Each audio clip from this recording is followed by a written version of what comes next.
then I would like to conclude the 8th Software-Defined Radio Academy, or at least the talks, and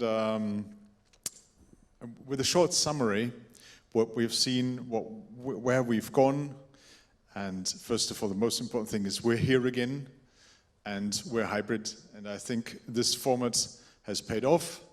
It's a good format, it's a good way to conduct this conference, to have speakers remote if they cannot travel, or if they are, if they cannot travel for whatever reason, and on-site speakers if they can travel, even if it's a long distance, but nevertheless, even better. We'll have it the same way again next year, and I think I have a feeling that we are going more and more into the field of FPGAs. I hope I'm not wrong. I guess you've had the same impression. We have a strong focus on FPGAs in a lot of talks, and that's very interesting because obviously it speeds up a lot, but of course it doesn't make other things superfluous. It doesn't drive other developments out of the field. Nevertheless, we're going to have a very wide spectrum also in the future. And well, I'm looking forward to see the second handover of the Ulrich Rode prize next year, Ulrich Rode Award next year. Ulrich Rode told us that he would like to see the creation of an SDR made right. And I'd like to share one last idea of Professor Rode. Also what Thomas Bügel said, that he mentioned that, well, you also need to consider the transmitter. It's not just the receiver. There's been a very strong focus on receivers in the past years, but it is also the transmitter side which needs to have some enhancements regarding the IF filters and the signal that also comes in through this filter window if the transmitter doesn't have an according quality. And of course, there is something very important. Right now, we have the solar spot maximum, and this brings in a lot of very, very strong signals which drive the ADCs to its limits. So filtering is an important part in receiver design. So I think there will be some discussions on this also in the future. Any contributions from you? Any comments? Any ideas? Are we on the right track? Are we doing it right? Nodding? Shaking head? Yeah?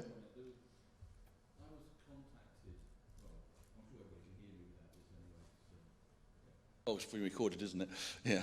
I've been dealing with a company, I'm not going to say who it is, and they've got some very, very interesting chips. Now, we are not talking cheap, we're talking like $500 a chip.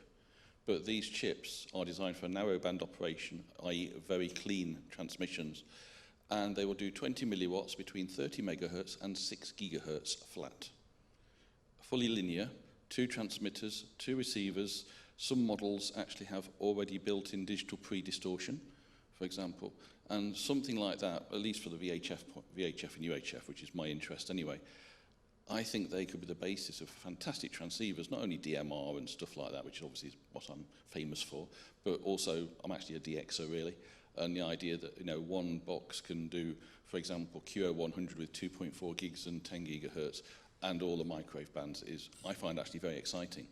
There's nothing like it around. And these things, they're not cheap, but the fact is they're designed to be, well, full duplex actually. You can do repeaters with them, you can do high-performance transceivers. I am sure they probably do similar chips for the HF frequencies. I've never looked, but they're not cheap. But I think we should look at those because they are so capable. And the problem is we've got a mindset looking at things like the Pluto and think, which I've got one myself. They're brilliant, but these have got a certain specific design thing, mostly wideband. They're not particularly designed for narrowband. And because we're using this hardware, we're sort of sitting a certain place. Whereas in fact, in reality, for a lot of, certainly the amateur use case outside of television, we're actually quite narrow band. by law really. We're not allowed to be over 25 kilohertz bandwidth or whatever. And such things, for example, don't need FPGAs. You can just do it with a normal ARM processor, for example, as long as it's a fairly fast one. And there's a whole world out there, but we need to get away from the Lime SDR, which I also have one. I've got nothing against them, but these things are essentially wideband. They were never designed for this sort of thing. And by going a little more expensive, we can go into another scale of chips that already exist that are capable of so much more. We just have to be, well, we need somebody, I suppose, to make a board with one of these things, and then people can then start developing. I think that's the way we should go, because ultimately, say, apart from amateur television, we are a narrow band part of the world. We just do not do wideband, and that's what I've got to say about that. Yeah, absolutely. That's interesting. Of course, we've had, well, in the end, we've had the selection of SDRs, which we were talking today, also in the past years. So there are no significant changes. We've had the Hacker F, we've had the USRP, we've had the Pluto, Lime, yeah, the RTL SDR anyway, and this is kind of a fixed set. But yeah, that's a good point. I think we can expect ongoing development, and it's very probably that there are new devices in the next 1 or 2 years. Yeah, I think that's the point. Yeah, we have one question from the chat. Okay.